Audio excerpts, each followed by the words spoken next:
Сәлем достар, бүгін сіздермен бірге осындай заварной креммен, қайнатпалы креммен бөлісетін боламын. Менің видеомды соңына дейін қарап, менімен бірге жасап көрсеңіздер болады. Бізге ең алдымен сүт, қант, май, крахмал және бір жұмыртқа қажет. Ол үшін біз бірінші сүтімізді орташа отта ысытып аламыз. Қатты су керек, қайнап кетпеу керек, бірақ оған дейін біз қоспамыз дайындаймыз. Бір жұмыртқаға қантымызды саламыз.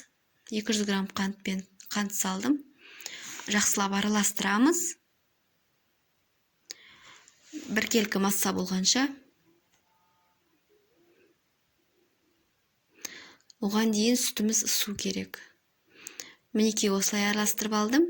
Енді біз крахмалымызды салатын боламыз. Мен кукурузный крахмалды алдым.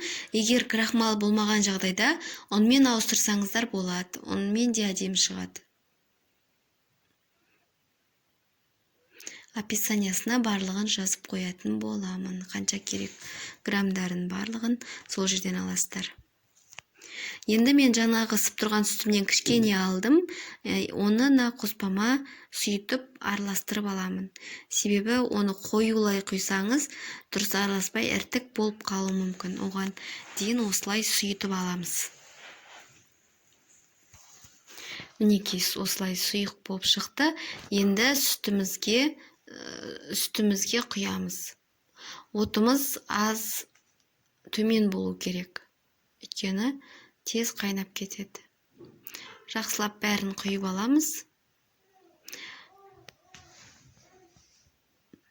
Араластырып.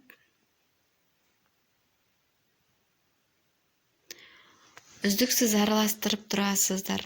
Ол қарап тұрмасаңыздар, ол іртік-іртік болып, қою болып қалуы мүмкін. Манный каша сияқты ғой, сол сияқты.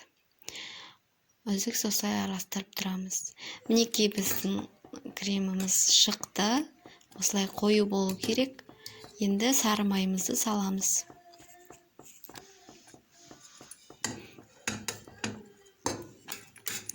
Жақсылап араластырып.